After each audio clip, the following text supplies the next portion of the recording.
Ya, Bapak Ibu, selamat malam. Kita akan bersama-sama kembali mempersiapkan diri kita untuk kita merenungkan firman Tuhan dalam kebaktian rumah tangga pada hari ini, 15 April 2020. Adapun firman Tuhan yang akan kita baca dan renungkan bersama-sama pada malam hari ini, mari kita mempersiapkan bagian dari Alkitab kita, kitab Perjanjian Baru, surat Paulus kepada jemaat di Kolose pasal 3 ayat yang pertama sampai dengan ayat yang ke-17.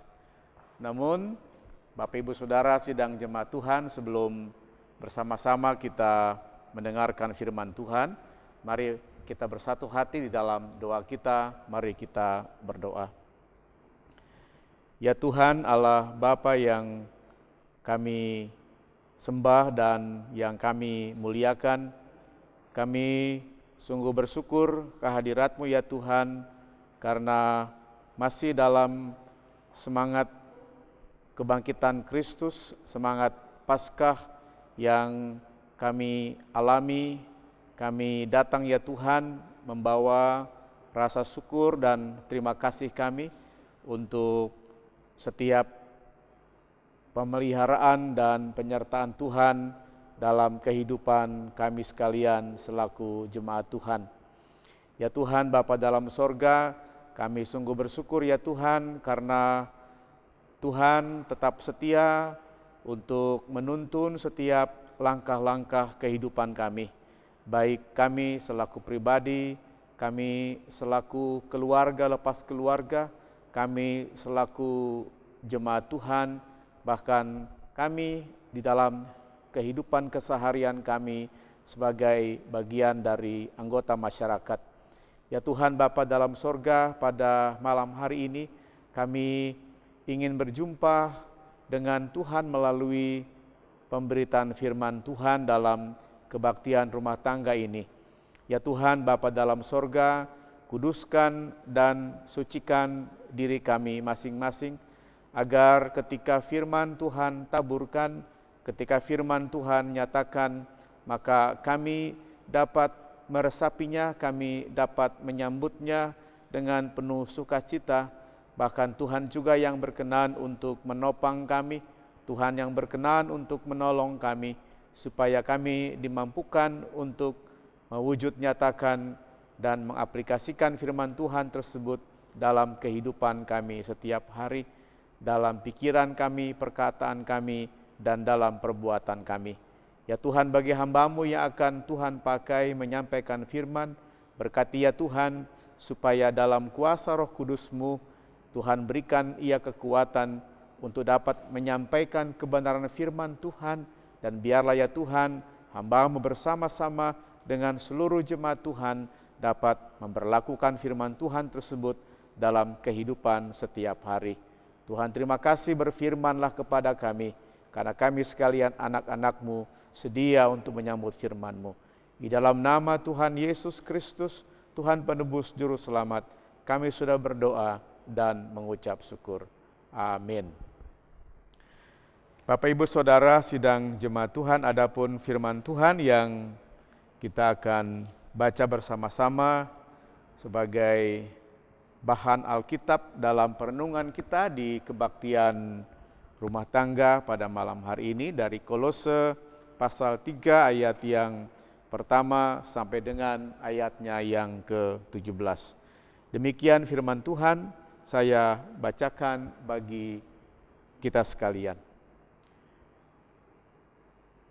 Karena itu, kalau kamu dibangkitkan bersama dengan Kristus, carilah perkara yang di atas, di mana Kristus ada, duduk di sebelah kanan Allah. Pikirkanlah perkara yang di atas, bukan yang di bumi.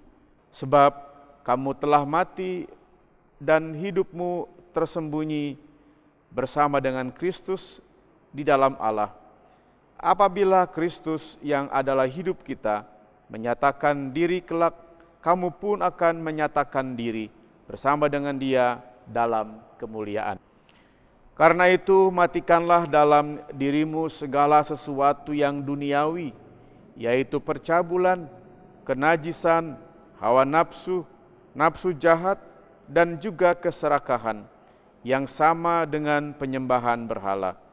Semuanya itu mendatangkan murka Allah atas orang-orang durhaka. Dahulu kamu juga melakukan hal-hal itu ketika kamu hidup di dalamnya. Tetapi sekarang buanglah semuanya itu, yaitu marah, geram, kejahatan, fitnah, dan kata-kata kotor yang keluar dari mulutmu. Jangan lagi kamu saling mendustai, karena kamu telah menanggalkan manusia lama serta kelakuannya, dan telah mengenakan manusia baru yang terus-menerus diperbaharui untuk memperoleh pengetahuan yang benar menurut gambar haliknya. Dalam hal ini tiada lagi orang Yunani atau orang Yahudi, orang bersunat atau orang tak bersunat, orang barbar atau orang skit, budak atau orang merdeka, tetapi Kristus adalah semua dan di dalam segala sesuatu. Karena itu sebagai orang-orang pilihan Allah yang dikuduskan dan dikasihinya, kenakanlah belas kasihan, kemurahan, kerendahan hati, kelemah lembutan, dan kesabaran. Sabarlah kamu seorang terhadap yang lain, dan ampunilah seorang akan yang lain. Apabila yang seorang menaruh dendam terhadap yang lain, sama seperti Tuhan telah mengampuni kamu, kamu perbuat jugalah demikian. Dan di atas semuanya itu kenakanlah kasih sebagai pengikat yang mempersatukan dan menyempurnakan. Hendaklah damai sejahtera Kristus memerintah dalam hatimu, karena untuk itulah kamu telah dipanggil menjadi satu tubuh, dan bersyukurlah. Hendaklah perkataan Kristus diam dengan segala kekayaannya di antara kamu, sehingga kamu dengan segala hikmat mengajar dan menegur seorang akan yang lain, dan sambil menyanyikan mazmur dan puji-pujian dan nyanyian rohani, kamu mengucap syukur kepada Allah di dalam hatimu. Dan segala sesuatu yang kamu lakukan dengan perkataan atau perbuatan, lakukanlah semuanya itu dalam nama Tuhan Yesus, sambil mengucap syukur oleh Dia kepada Allah Bapa kita. Sedemikian Bapak Ibu Saudara, firman Tuhan yang kita boleh dengar pada malam hari ini. Yang berbahagia adalah kita sekalian yang mendengar firman Tuhan dan memelihara dalam kehidupan setiap hari. Amin. Bapak Ibu Saudara yang terkasih dalam Tuhan Yesus Kristus, tentu masih dalam semangat Paskah, kebangkitan Kristus yang kita rayakan, yang kita syukuri. Kita bersama-sama berkumpul, berhimpun dalam kebaktian rumah tangga pada malam hari ini. Kita kembali diingatkan oleh firman Tuhan, kita kembali menerima pemberitaan firman Tuhan yang mengingatkan kepada kita tentang pembaharuan yang telah Tuhan nyatakan, anugerahkan, berikan bagi kita sekalian selaku jemaat Tuhan. Saudara, seringkali orang memberi komentar ketika sahabatnya atau rekannya memiliki sesuatu yang baru. Sesuatu yang baru bisa rumahnya yang baru, bisa bajunya yang baru, bisa model rambutnya yang baru, dan seterusnya. Seringkali kita memberikan komentar ketika ada rekan, ada sahabat atau saudara kita yang berpenampilan baru, wah rambutnya baru, wah bajunya baru, wah sepatunya baru, dan seterusnya. Nah, saudara yang terkasih dalam Tuhan Yesus Kristus, maka dalam konteks seperti itu, maka sesuatu yang baru yang kita berikan komentar terhadap rekan yang memakai sesuatu yang baru, atau kita sendiri yang diberi komentar oleh sahabat kita tentang sesuatu yang baru dari kita, tentu kata baru di situ adalah kata yang berkaitan dengan sesuatu yang baru yang kelihatan, sesuatu yang baru yang kelihatan. Baju yang baru tentu adalah kelihatan. Lalu pakaian yang baru, potongan rambut yang baru, itu adalah sesuatu yang kelihatan. Tetapi saudara, tentu ada tingkat yang lebih dalam berkaitan dengan pembaharuan. Misalnya ada seseorang yang oleh karena penyakit yang dideritanya, lalu dalam upaya untuk mendapatkan kesembuhan, lalu mendapat donor ginjal misalnya, atau mendapat donor hati misalnya. Nah, itu juga adalah sesuatu yang baru dan memang lebih dalam dan tidak kelihatan, saudara. Nah, dalam konteks pembaharuan yang dinyatakan bagi kita selaku gerejanya, sebagaimana yang dinyatakan melalui penebusan yang dikerjakan oleh Tuhan Yesus Kristus melalui karya pelayanannya, melalui karya penderitaannya, melalui karya kematiannya, bahkan melalui karya kebangkitannya. Peristiwa Paskah yang kita baru rayakan bersama-sama.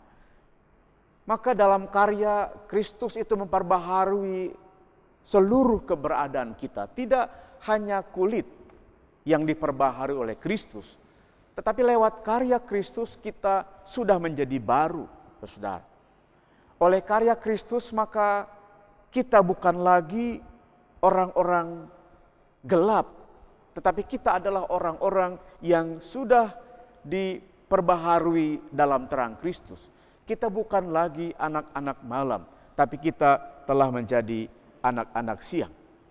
Nah, Bapak Saudara, pembaharuan yang dikerjakan di dalam Kristus, saudara, bukan sekedar pembaharuan yang bersifat reparasi. Pembaharuan yang dikerjakan oleh Kristus bukan sekedar perbaikan-perbaikan yang bersifat renovasi, tetapi pembaharuan yang dikerjakan oleh Kristus dalam diri kita adalah pembaharuan yang total. Satu pembaharuan yang menyeluruh, pembaharuan dalam seluruh eksistensi keberadaan kita, sehingga kita sekarang ini dalam posisi sebagai orang-orang yang diperbaharui, sebagai orang-orang yang bukan lagi sebagai anak-anak malam, tapi kita sebagai anak-anak siang.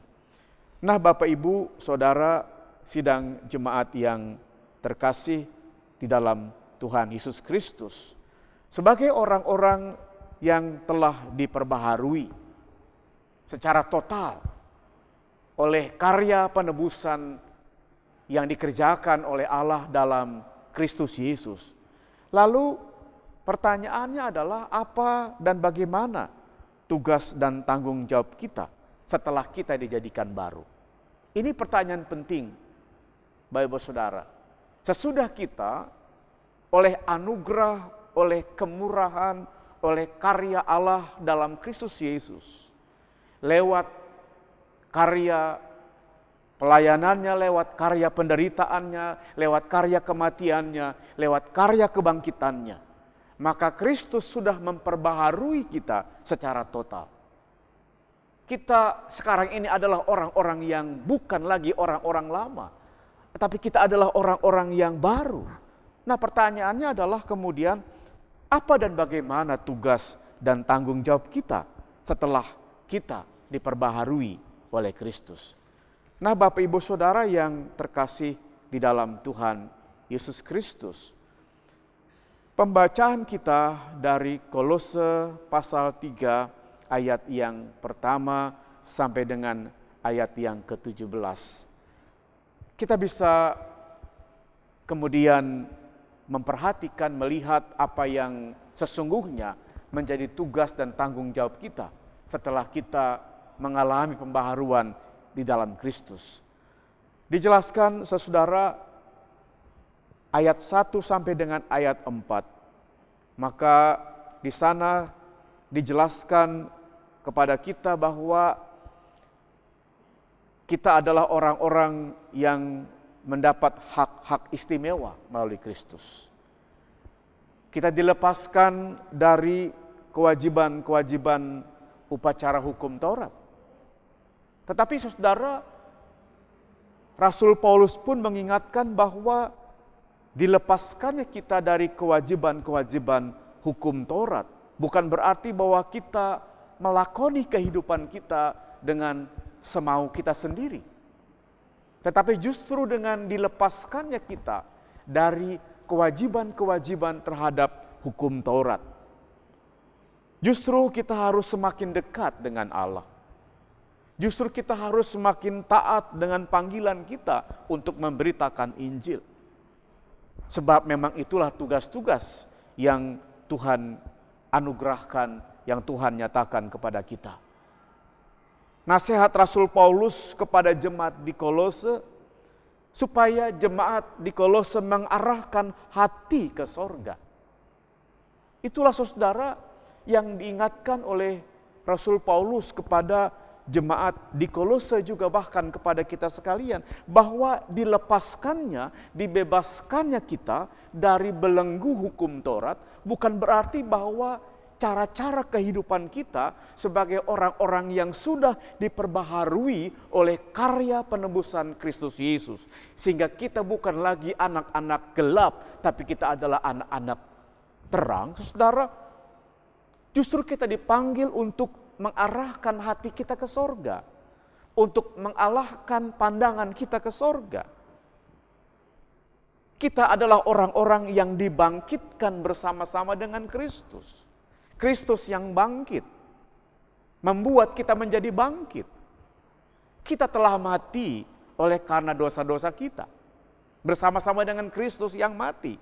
Dan Kristus yang bangkit memberikan kebangkitan kepada kita. Itulah hak istimewa yang Tuhan nyatakan bagi kita selaku gerejanya, bagi kita selaku orang-orang yang percaya. Dan itulah keuntungan menjadi orang Kristen. Itulah keuntungan kita menjadi gereja. Itulah keuntungan kita menjadi orang-orang yang mengikut Kristus. Bahwa kita punya hak istimewa dalam hal ini. Karena apa? Karena kita bukan lagi orang-orang yang berdosa. Tapi kita menjadi orang-orang yang dikuduskan dan yang telah disucikan oleh karya pengorbanan Kristus Yesus. Saudara, persekutuan dengan Kristus atau persatuan dengan Kristus, saudara, menjadikan kita sesungguhnya dibenarkan dan dikuduskan, dimuliakan bersama-sama dengan Dia. Nah, sehingga oleh karena kita telah dipersekutukan bersama-sama di dalam Kristus, maka sebagaimana Rasul Paulus mengajak jemaat di Kolose untuk mencari perkara yang di atas, demikian juga Rasul Paulus mengajak kepada kita supaya kita juga mencari perkara-perkara yang di atas, supaya kita memikirkan sorga. Sorga sebagai tujuan, di mana Kristus duduk di sebelah kanan Allah Bapa. Kita mencari perkara-perkara yang di atas, bukan perkara-perkara yang di bawah. Kita mencari perkara-perkara kemuliaan Allah. Saudara yang terkasih di dalam Tuhan Yesus Kristus. Kemudian pada bagian pembacaan kita pada malam hari ini, Rasul Paulus juga menjelaskan kewajiban-kewajiban jemaat di Kolose. Rasul Paulus juga menjelaskan kewajiban-kewajiban kita, supaya kita memikirkan perkara-perkara yang di atas. Kita memikirkan perkara-perkara yang di atas, bukan memikirkan perkara-perkara yang di bumi. Mengapa tugas-tugas ini harus kita lakukan? Saudara, mengapa kita harus memikirkan perkara-perkara yang di atas, bukan perkara-perkara di bawah, bukan perkara-perkara di bumi? Mengapa kita harus mengarahkan pandang kita ke sorga? Maka jawaban terhadap pertanyaan ini adalah karena kita telah mati bagi dosa-dosa kita. Karena hidup kita yang sesungguhnya terletak di sorga. Karena pada saat kedatangan Kristus yang kedua, kita punya pengharapan sukacita yang disempurnakan. Selanjutnya Rasul Paulus menasihatkan kepada jemaat di Kolose, juga menasihatkan kepada kita jemaat Tuhan pada masa kini. Di ayat yang ke-5 sampai dengan ayat yang ke-11. Rasul Paulus menasihatkan kita sekalian supaya kita mematikan dosa. Dosa adalah sebagai penghalang untuk mencari perkara-perkara yang di atas. Sesudah kita mematikan dosa itu, karena dosa adalah penghalang bagi kita untuk mencari perkara-perkara yang di atas. Rasul Paulus merinci dengan mengatakan, kita harus mematikan nafsu-nafsu kedagingan, seperti percabulan, kenajisan, hawa nafsu, nafsu jahat. Kita harus menghapuskan cinta akan dunia, seperti keserakahan, penyembahan berhala, dan lain sebagainya. Penting untuk mematikan dosa, supaya kita bisa mengarahkan pandangan kita ke sorga, supaya kita bisa mengarahkan pandangan kita ke atas, maka kita harus mematikan dosa kita. Penting untuk mematikan dosa, karena jika kita tidak membunuh dosa, maka dosa yang akan membunuh kita. Kita harus mematikan dosa-dosa, karena dosa sudah hidup dalam diri kita. Dan Kristus sudah memulihkan kita. Kristus sudah menebus dosa-dosa kita. Kita sekarang bukan lagi orang-orang lama. Kita sekarang ini adalah orang-orang baru. Sebagaimana yang dinyatakan di dalam ayat yang ke-9 sampai dengan ayat yang ke-10. Karena kamu telah menanggalkan manusia lama serta kelakuannya, dan telah mengenakan manusia baru yang terus-menerus diperbaharui untuk memperoleh pengenalan yang benar menurut gambar haliknya. Nah, saudara-saudara yang terkasih di dalam Tuhan Yesus Kristus. Kemudian di ayat yang ke-12 sampai dengan ayat yang ke-17, Rasul Paulus menasehati jemaat di Kolose, juga menasehati kita sekalian untuk saling mengasihi dan berbelas kasihan. Orang-orang yang dikuduskan adalah orang-orang pilihan. Jadi kita ini adalah orang-orang pilihan. Saya dan saudara adalah orang-orang pilihan. Dipilih oleh karena kemurahan Allah. Dipilih oleh karena kebaikan Kristus. Supaya kita menjadi orang-orang yang masuk dalam persekutuan dengannya. Hidup dalam saling mengasihi seorang terhadap yang lain. Nah, Bapak Ibu Saudara, oleh karena itu maka karena kita adalah orang-orang yang dipersekutukan dalam Kristus, orang-orang pilihan, orang-orang yang dikasihi, karena itu kita harus mempraktekkan seperti apa yang dinyatakan dalam bacaan kita pada malam hari ini. Supaya kita mempraktekkan belas kasihan, ayat yang ke-12. Supaya kita mempraktekkan kemurahan, supaya kita mempraktekkan kerendahan hati, supaya kita mempraktekkan kelemah lembutan, supaya kita mempraktekkan kesabaran.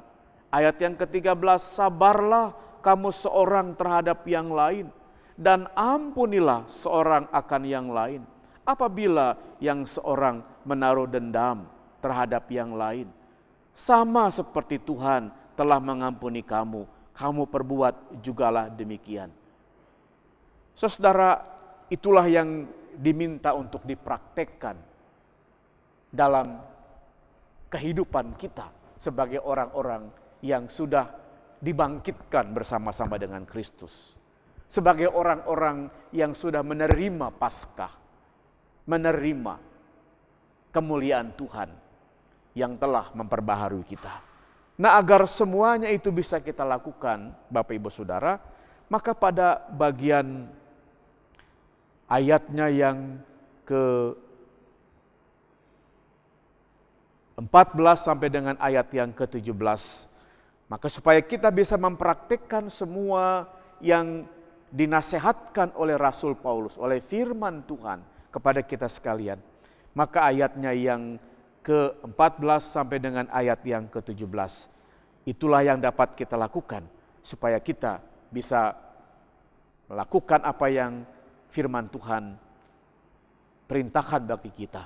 Ayat yang ke-14, dan di atas semuanya itu kenakanlah kasih. Kenakanlah kasih sebagai pengikat yang mempersatukan dan yang menyempurnakan. Lalu hendaklah damai sejahtera Kristus memerintah dalam hatimu. Jangan yang lain yang memerintah dalam hatimu. Di ayatnya yang ke-15, hendaklah damai sejahtera Kristus yang memerintah dalam hatimu. Biarlah hati kita tidak diperintah oleh yang lain. Tidak diperintah oleh kemarahan. Tidak diperintah oleh dendam. Tidak diperintah oleh kehendak-kehendak yang lain. Sebagaimana yang dinyatakan di ayat yang ke-15. Hendaklah damai sejahtera Kristus yang memerintah dalam hatimu. Karena untuk itulah kamu telah dipanggil menjadi satu tubuh dan bersyukurlah. Ayat yang ke-16. Hendaklah perkataan Kristus diam dengan segala kekayaannya di dalam hatimu, sehingga kamu dengan segala hikmat mengajar dan menegur seorang akan yang lain, dan sambil mengucap syukur dan puji-pujian dan nyanyian rohani, kamu mengucap syukur kepada Allah di dalam hatimu. Dan ayat yang terakhir, ayat yang ke-17, dan segala sesuatu yang kamu lakukan dengan perkataan atau dengan perbuatan, lakukanlah semuanya itu dalam nama Tuhan Yesus, sambil mengucap syukur oleh Dia kepada Allah Bapa kita. Saudara, inti dari hidup orang Kristen adalah mengucap syukur. Mengucap syukur adalah jati diri kita. Dengan kita mengucap syukur, maka kita akan membuka ruang hati kita, dan Kristuslah yang kita biarkan untuk memerintah dalam hati kita. Melaksanakan kehidupan keseharian kita dimanapun kita berada. Terpujilah Tuhan. Amin.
Saudara, mari sama-sama kita bersatu hati dalam doa kita. Kita akan menaikkan doa syafaat kita.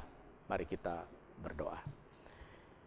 Ya Tuhan, Allah Bapa yang bertata di dalam sorga yang maha kudus, terima kasih ya Allah untuk firman Tuhan yang telah Tuhan bagikan, nyatakan bagi kami. Biarlah ya Tuhan firman-Mu itu boleh kami renungkan, kami hayati, bahkan juga ya Tuhan kami nyatakan dalam kehidupan kami lewat sikap dan perbuatan kami. Terima kasih ya Tuhan karena kemurahan-Mu, karena kebaikan-Mu, Engkau telah memperbaharui kami. Kami yang berdosa telah Tuhan perbaharui sehingga menjadi orang-orang yang sungguh-sungguh berada dalam kemurahan yang dari Tuhan. Ya Tuhan Bapa dalam sorga, pada saat ini Tuhan kami mau berdoa, membawa dalam syafaat kami bagi seluruh jemaat Tuhan dimanapun berada, Tuhan yang kiranya memberkati kami sekalian dengan perlindungan dan penyertaan yang dari Tuhan. Biarlah ya Tuhan, tangan kasih-Mu terus nyata dalam setiap langkah kehidupan kami.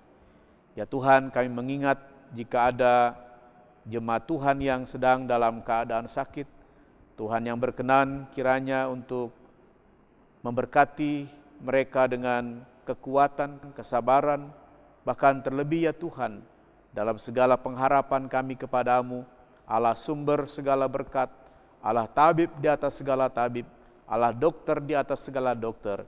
Tuhan memberkati mereka dengan kesembuhan yang dari Tuhan. Ya Allah Bapa dalam sorga, pada malam hari Tuhan kami juga mau berdoa.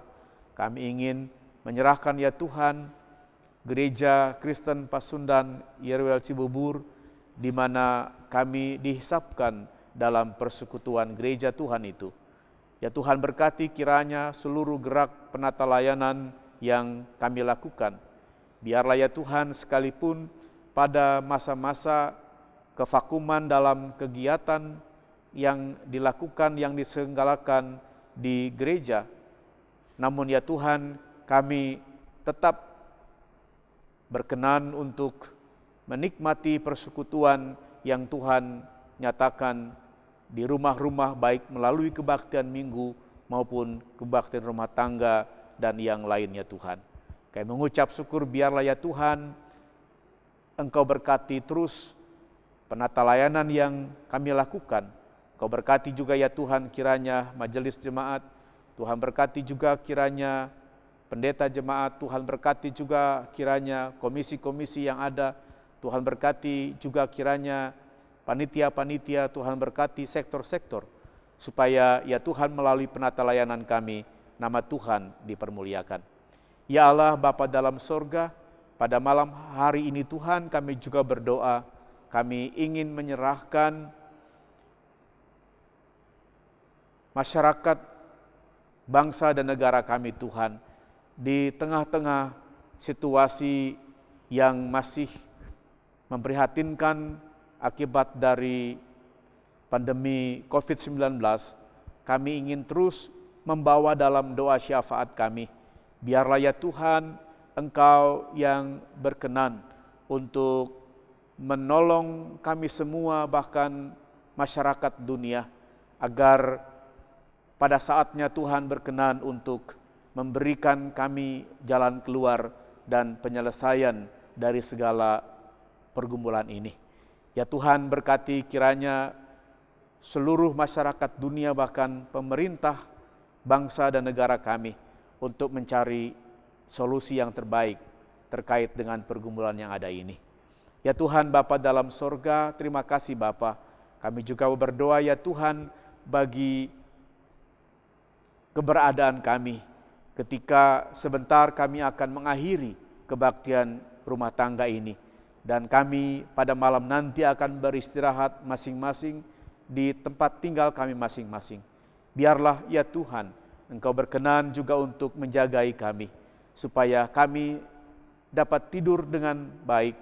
Dan pada hari esok Tuhan Engkau bangunkan kami. Bahkan juga pada hari-hari ke depan, Tuhan menuntun dan memberkati kami dalam naungan penyertaan yang dari Tuhan. Bapa di sorga, terima kasih. Inilah ya Tuhan seluruh pokok doa syafaat kami, yang semuanya hanya berani kami bawa dan panjatkan dalam satu nama, Tuhan kami Yesus Kristus, Tuhan penebus juru selamat kami. Dan pada malam hari ini Tuhan, kami juga ingin berdoa, sebagaimana yang Tuhan ajarkan kepada kami demikian. Bapa kami yang ada di sorga, dikuduskanlah namamu, datanglah kerajaanmu, jadilah kehendakmu di bumi seperti di sorga. Berikanlah kami pada hari ini makanan kami yang secukupnya, dan ampunilah kami akan kesalahan kami, seperti kami juga mengampuni orang yang bersalah kepada kami. Dan janganlah membawa kami ke dalam pencobaan, tetapi lepaskanlah kami dari yang jahat, karena Engkaulah yang empunya kerajaan dan kuasa dan kemuliaan sampai selama-lamanya. Amin.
Kiranya kasih Allah Bapa, keselamatan yang dinyatakan di dalam Kristus Yesus, pemeliharaan Roh Kudus menyertai jemaat sekalian dulu, sekarang, bahkan sampai selama-lamanya. Amin.